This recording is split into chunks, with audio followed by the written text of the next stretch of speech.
Bonjour, bienvenue sur Géo et Marché.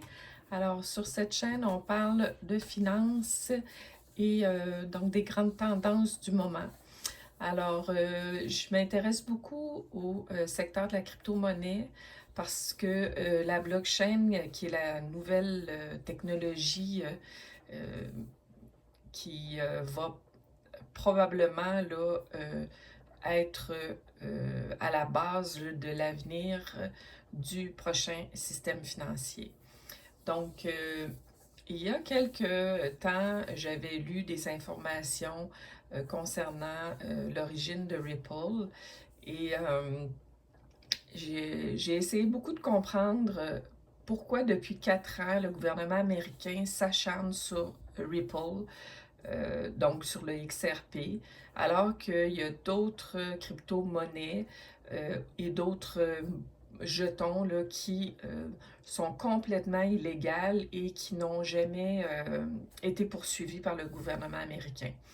Alors, habituellement, on ne s'intéresse pas aux choses qui ont peu d'importance. Et donc, pour moi, le fait que la SEC poursuive depuis plusieurs années Ripple et XRP, c'est parce qu'elle représente une menace pour le gouvernement américain. Donc, vous voyez à l'écran, donc il est affiché un article qui a été écrit par un monsieur qui s'appelle Donald V. Watkins, qui est un avocat à la retraite et qui a été un prisonnier politique. Donc, ça a l'air d'être une personne là, qui, disons, donne de la voix et aussi qui semble être un supporter de Donald Trump. Donc, vous pouvez le retrouver sur X. Donc, l'article ici, les Rothschild contrôlent la masse monétaire mondiale depuis plus de 2 siècles, est signé de cet auteur-là. Donc, pour les gens là, qui savent un peu, là, le système financier mondial est contrôlé par des grandes familles depuis plusieurs années. Et la famille Rothschild est vraiment une des familles là, qui a étendu son emprise au niveau mondial. Et donc, dans cet article-là, M. Watkins là, relate un petit peu l'historique de cette famille-là, les dates importantes. Là. Alors, vous pouvez là, aller consulter l'article pour lire en détail ce qu'il dit. Donc, moi, ce qui a retenu mon attention, c'est ce paragraphe-là.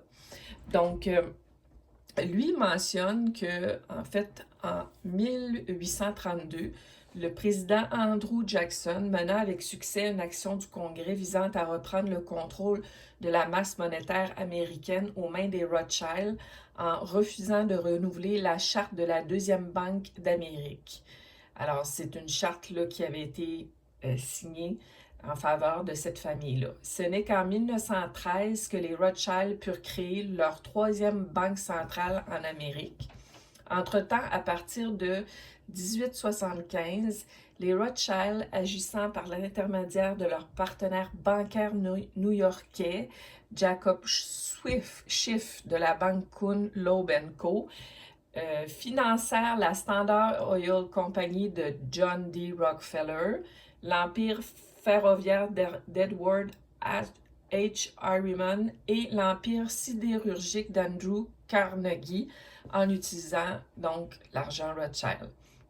Les Rothschild ont également aidé le financier new-yorkais J.P. Morgan et les Drexel Bydel de Philadelphie à établir des succursales européennes de leurs banques respectives en échange d'autorisations accordées aux Rothschild de contrôler le secteur bancaire à New York et par conséquent en Amérique.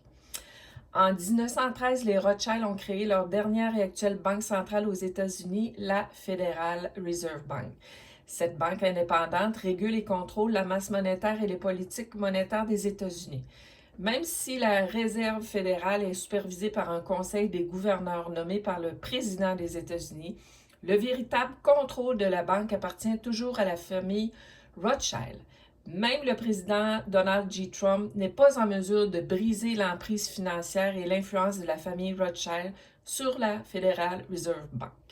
Donc, cet article-là nous fait comprendre à partir de faits là, qui sont évoqués par cet auteur-là, que la famille Rothschild a vraiment son emprise sur la Banque fédérale.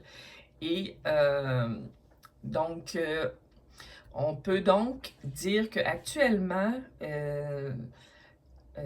cette emprise-là va influencer toutes les décisions politiques et même les décisions économiques et même les décisions juridiques. Donc, si quelque chose vient pour menacer cet empire-là, cette chose-là, cet événement ou cette entreprise-là, on va lui mettre des bâtons dans les roues.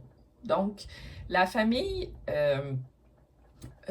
Rothschild, donc, a la main mise sur la Fed et sur l'économie américaine depuis plusieurs années. Et de l'autre côté, donc, on a un projet comme Ripple, XRP, qui a été créé en 2004 par une personne donc, que je vous partage ici. Donc, une personne qui apparemment appartiendrait à la famille Fugger. Donc, celui qui a créé Ripple, il s'appelle Ryan Fugger et il semblerait qu'il serait un descendant de la famille Fugger, qui est une famille de marchands et de banquiers du Moyen Âge là, qui dominait la finance européenne. Donc, le fondateur là, de cette famille-là, Jacob Fugger, a eu la plus grande fortune privée de son temps. Évidemment, c'est une famille là, qui a régné là, il y a déjà plusieurs siècles. Et donc, on entendait moins leur nom. Et ici, ce sont les armoiries de la famille. Donc, ce sont des feuilles de liste. Donc, c'est important pour comprendre là, les liens que je vais faire. Donc, voici les armoiries de la famille Fugger. Et donc, comme je mentionnais, Ripple, c'est un article aussi qui a été publié et donc, Ripple a été fondé par une lignée de banquiers, affirme un expert. Donc, l'expert en question, c'est une personne qu'on trouve beaucoup sur les réseaux sociaux qui s'appelle, attendez un petit peu, Edo Farin. C'est une figure importante de la communauté XRP, connue pour avoir occupé le poste responsable de l'adoption sociale chez XRP Healthcare et est le PDG d'Alpha Alliance Academy. Donc, il est très connu sur les réseaux sociaux et lui mentionne, donc, il a parlé de ça et il n'a pas apporté de preuves, mais on peut quand même s'interroger à savoir. Donc, selon la version officielle, Ripple a été fondé par Ryan Fugger en 2004. Puis, le projet est devenu OpenCoin en 2012 grâce aux efforts de Chris Larsen et Jed McCaleb avant d'être finalement rebaptisé Ripple Lab en 2013, puis simplement Ripple 2 ans plus tard. Donc, Edo Farina conteste cette chronologie et souligne l'enregistrement en 1991 de Ripple Communication, un nom étroitement associé à Ryan Fugger et lié à l'Intelligence et National Security Alliance, INSA. Donc, cette personne-là, donc Ryan Fugger, ferait donc probablement partie de cette famille-là, en tout cas viendrait de cette famille-là. C'est ce que lui, en tout cas, il prétend. Et donc, si c'est le cas, donc voici les armoiries de la famille. Et en revenant sur ce qu'il dit, c'est que ça serait en 1991 que Ripple Communication aurait été créé. Donc, retenez cette date-là, 1991. Maintenant, les Rothschild, leur armoirie c'est celle-là. Donc, vous voyez que dans l'armoirie, il y a cette espèce de... Ça ressemble à un dragon noir, dragon rouge avec des flèches. Donc, ça, c'est les armoiries de Rothschild. OK?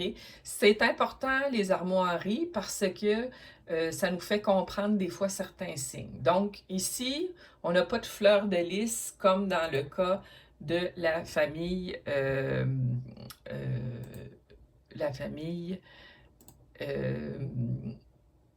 de Fugère, famille Fugère qui a cette armoirie-là avec des fleurs de lys.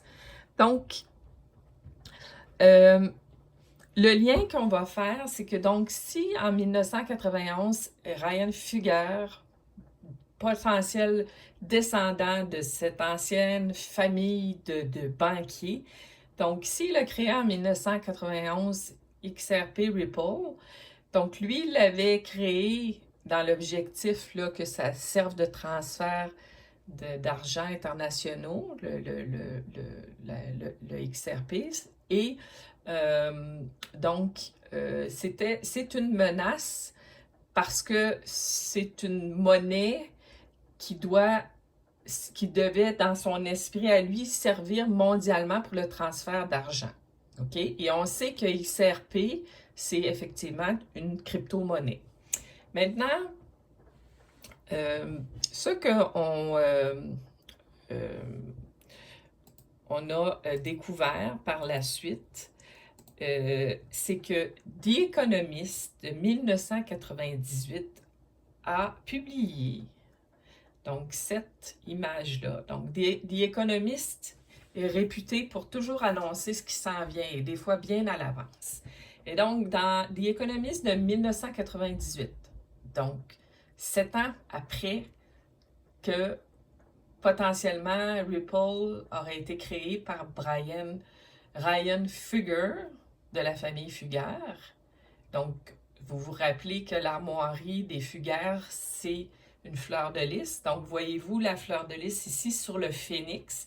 Et donc, le phénix est sur tous les dollars fiat du monde, l'argent. Donc, le symbole d'un phénix, on sait que ça veut dire la mort de quelque chose. Donc, sur la mort de l'argent fiduciaire, nous avons un phénix qui arbore l'armoirie de la famille Fugger et qui dit « Get ready for a world currency ». Donc, soyez prêts pour une monnaie mondiale. OK? Donc, on peut quand même s'interroger à savoir si c'était pas justement cette famille-là qui avait demandé cette année-là à The Economist de faire ce genre de publication-là pour annoncer ce qui s'en vient. En tout cas, quand on regarde ici la fleur de lys qui domine sur le phénix et que nous regardons les armoiries de cette famille-là, ce sont les mêmes. Donc, est-ce qu'on nous annonçait déjà en 98 qu'ils allaient devenir ceux qui allaient être à la base du contrôle de la nouvelle monnaie mondiale, qui serait le XRP? En tout cas, aujourd'hui, on peut réellement là, penser que c'est possible que tout ça, ça ne soit pas que des choses qu'on imagine dans notre esprit, que certains gens vont dire on est des conspirationnistes, parce qu'il y a des signes et des concordances. Et évidemment, le fait que les États-Unis, depuis 4 ans, attaquent Ripple en procès, c'est parce qu'ils savent derrière que, effectivement, si l'Amérique ne se bat pas contre Ripple, XRP, le dollar va être enterré comme on le voit ici. Et il va être enterré par la monnaie que cette famille-là apporte au monde, qui est le XRP. Alors, vous allez dire, c'est inimaginable, mais on peut peut-être assister actuellement à une guerre de deux familles qui ont lutté depuis des siècles pour garder leur hégémonie mondiale. Est-ce que réellement la famille Fugger est en arrière de la création de XRP et donc que ça va devenir la monnaie mondiale? En tout cas, ça s'aligne beaucoup dans ce sens-là parce que quand on a étudié Ripple XRP, le XRP constitue réellement la solution pour le transfert d'argent, autant au point de vue de la rapidité, de l'efficacité et des coûts. Et évidemment, les Américains veulent le plus possible garder leur hégémonie mondiale avec le dollar américain. Donc, tant qu'ils peuvent, ils vont attaquer Ripple. Alors, selon moi, ce n'est pas terminé, le procès là, contre Ripple. Et le président Donald Trump, on ne sait pas réellement, il se trouve de quel côté. Alors, si toutefois Trump a des allégeances avec la famille Rothschild, ben, il va accomplir la mission de continuer à combattre la venue du XRP. Et évidemment, il y a des gens qui me disent oui, mais XRP, c'est pas bon, ça va être la monnaie digitale, c'est le système financier, il y en a qui disent la marque de la bête, etc. En fait, aujourd'hui, on est arrivé à un point où on peut plus se dire que nous, en tant qu'individus, on peut combattre ce système-là qui s'en vient. D'abord parce qu'il y a l'avancement de la technologie qui fait que la blockchain est supérieure et va être adoptée par toutes les institutions financières. Donc, on n'a pas le pouvoir en tant qu'individu de combattre ce système-là. Par contre, nous, en tant qu'individus et collectivités, on peut essayer de se positionner pour ne pas se retrouver là où on veut nous amener, c'est-à-dire à un moment donné où notre argent va être complètement détruit et on n'aura plus de pouvoir d'achat. Et comment on peut le faire? C'est en ayant des positions dans le nouveau système financier. Le nouveau système financier va être basé sur les blockchains, sur les crypto-monnaies, comme XRP, XLM, XDC. Je le répète souvent dans mes vidéos, mais si vous entendez mon message, pour moi, le message, c'est achetez-en pendant que ce n'est pas cher. Ce n'est pas un conseil financier. Je vous parle plus en tant qu'ami qui voit qu'il y a un système qui va s'effondrer dans les années à venir. Et dans l'autre système, si vous ne vous êtes pas positionné, vous ne pourrez pas en faire partie. Parce que dans le prochain système financier, on va avoir des CBDC qui vont être, en fin de compte, des équivalents des monnaies fiduciaires, mais en monnaie digitale, donc sans valeur. Et de l'autre côté, vous allez avoir des crypto-monnaies, dont XRP, qui est un système déflationniste. Donc, à chaque année, il va prendre de la valeur, il va faire le contraire. Alors, si vous voulez vous assurer pour vous, votre futur, le futur de vos enfants, des prochaines générations, de faire partie de ceux de l'élite du monde qui va être à l'origine du nouveau système, ben, vous avez l'occasion aujourd'hui d'acheter ces crypto-monnaies-là, puis de les garder aussi longtemps que possible, parce que peut-être que c'est ça qui va vous permettre là, de vous sortir là, du système quand le système va devenir 100% digital et que nos monnaies fiduciaires ne vaudront plus rien, qu'on n'aura plus aucun pouvoir d'achat et que nous allons être à la merci de ce système qui s'en vient. Alors, c'était cette petite vidéo que je voulais faire aujourd'hui pour un peu faire les liens avec ce qui se dit dans la communauté XRP, pourquoi le procès, puis que vous compreniez en fait que ça va au-delà de simplement une guerre entre la SEC puis Ripple. C'est une guerre entre probablement deux familles financières qui luttent pour garder le contrôle sur le système financier. Et nous, ben, on est des spectateurs, mais on peut agir pour ne pas être non plus des victimes parce que l'effondrement du système financier traditionnel, il est acté. À chaque jour, on voit que notre argent vaut de moins en moins. Alors, c'était cette petite vidéo et je vous souhaite une bonne fin de journée et à la prochaine. Au revoir.